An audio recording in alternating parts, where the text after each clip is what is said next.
erikoisjakso. Tervetuloa mukaan. Joo, tää on vähän niin kuin bonus-episode.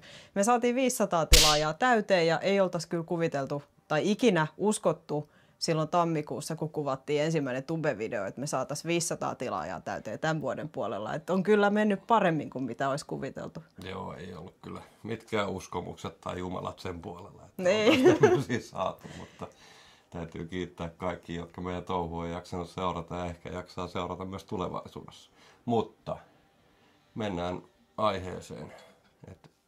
Niin, tai voidaan mainita heti alkuun, että tämän videon agendanahan on arpoa 100 euron lahjakortti Hiisin verkkokauppaan. Eli kaikkien tilaajien kesken. Meillä on täällä tämmöinen. Mutta puhutaan siitä sitten myöhemmin videossa lisää. Joo. Eli ajateltiin, että tässä videossa voitaisiin esitellä vähän itseämme. Meillä on varmasti uusia tilaajia, jotka ei tiedä meitä ennestään noista meidän muista somekanavista. Niin me kerrottaisiin tässä videolla, että mistä kaikki lähti näissä mönkijähommissa liikkeelle ja mitä mönkijöitä meillä on ollut tässä matkan varrella. Ja niitähän on ollut. Niin no kaikkihan on suhteellista. On kokeiltu kaiken näköistä. Joo. No mullahan tämä homma lähti vuonna 2022 huhtikuussa. Mä ostin mun ensimmäisen mönkijän, joka oli 500-nen trapperi. Se oli vimpan päälle. Se oli vimpan päälle. Sen kanssa tuli tutustuttua remontoimiseen aika paljonkin. Joo, siinä jäi se ajaminen vähän vähemmän. Siinä meni aika lailla vuosi, että mä pistin sen kuntoon ja oli moottorit levällään ja mitä kaikkia sähkövikoja. Tuli kyllä tutustuttua niin kuin ihan huolella siihen mönkijän remontoimiseen silloin ja möin sen sitten eteenpäin. Ja sitten tuossa meillä naapurissa on 3 kilometrin päässä mönkijävarikko, niin marssittiin sinne sitten Juhan kanssa ja ostettiin mulle, tai minä ostin sieltä 625 ihan pakkauuden, kun mä ajattelin, että mä en jaksa enää, että nyt on pakko olla mönkiä, joka toimii. Tässä muuten voisi nostaa Plomin Kimmo muuten. Kiitos kaupoista. Juu. Jos Kimmo katsoo tätä. Kimmo oli charmantti mies, kiitos. joka hoiti hyvällä asiakaspalvelulla homman maaliin niin sanotusti. Että todella hyvin toimittu. Joo. Mikäs Juha sun eka? Mulle tuli varmaan vähän Annan jälkeen niin Segway Snarler. 570 vai mikä se onkaan. En muista. Mutta se oli ihan niin kuin hinnat alkaen malli. Ei ollut tehostimia, ei ollut mitään. Se palveli varmaan vuoden päivät. 1,5 vuotta ehkä. Sittenhän mä työnsin sen vaihdossa tuohon mönkijävarikolla tuohon 850. Ja sillä sit ajettiin.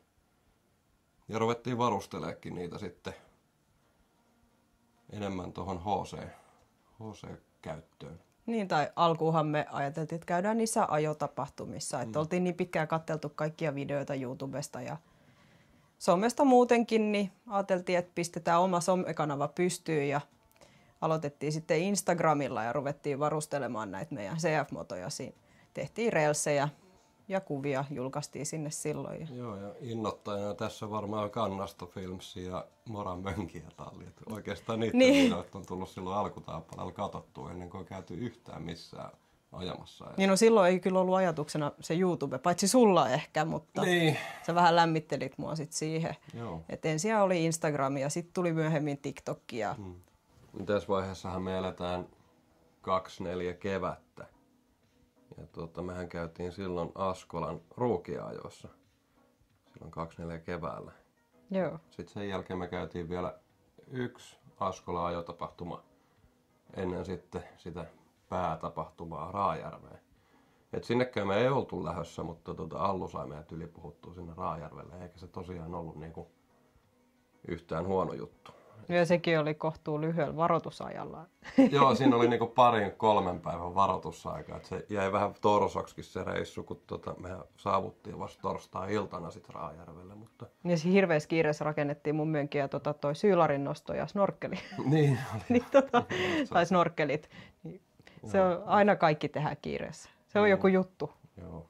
Aina tulee joku hirveä päähänpisto, että nyt täytyy päästä tonne ja vehkeet on täysin levällä, mutta me ollaan jo totuttu siihen. Joo. Constant kaos. Joo. Mutta Raajärvellä oli pirun hauskaa. Se ylitti kyllä niinku kaikki odotukset.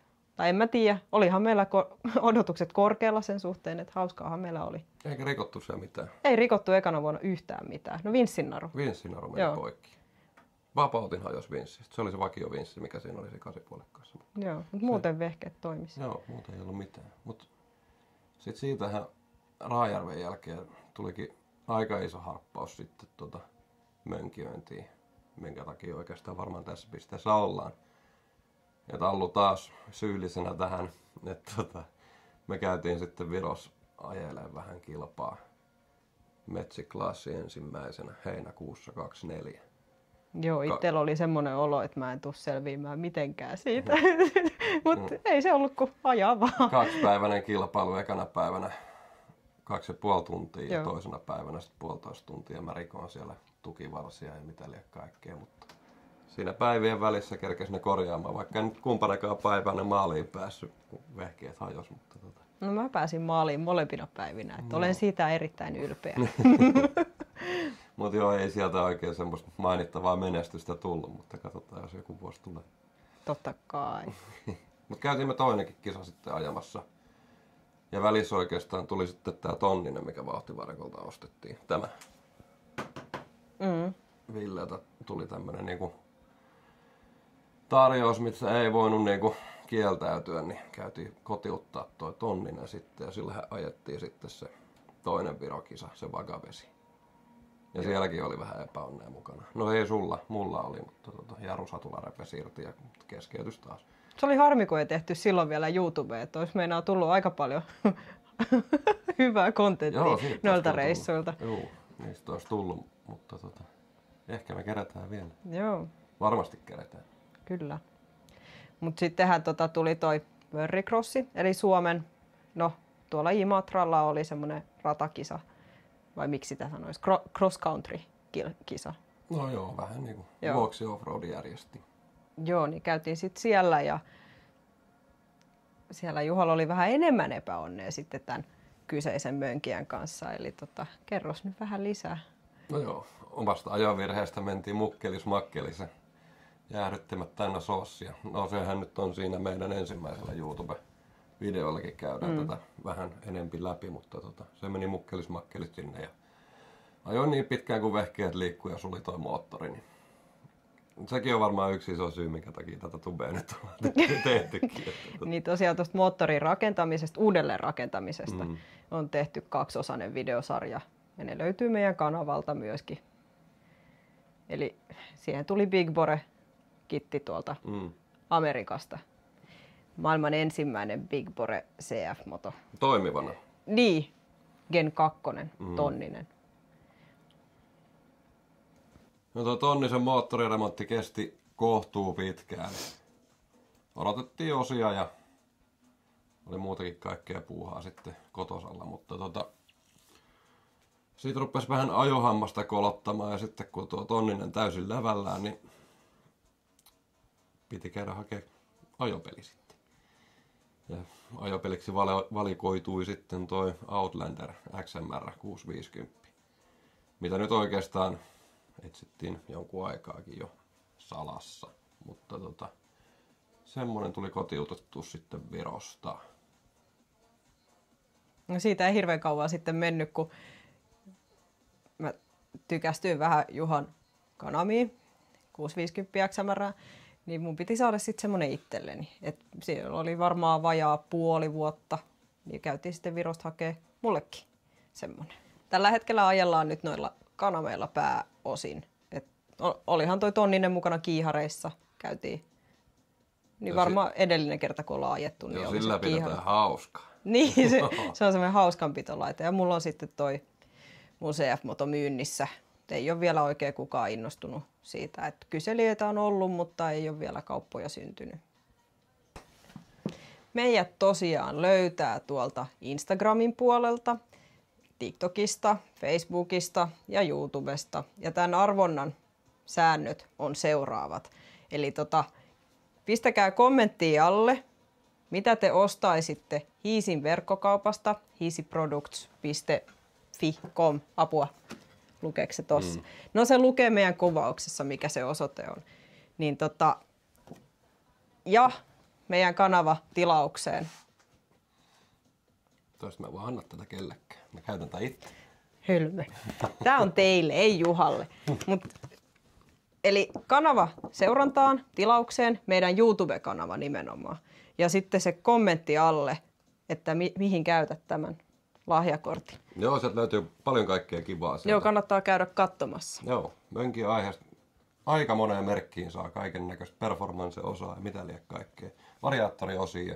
Sitten itse asiassa nuo painovaratkin on tulossa myyntiin sinne, mitkä nyt Annan niin, mitkä mulla on on. testissä ollut. Joo, kyllä. Jos et käynyt katsoa videoa, niin käy katsoa video.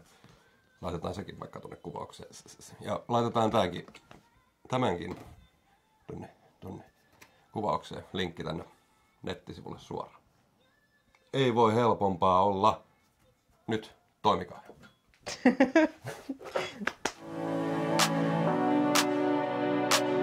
want you.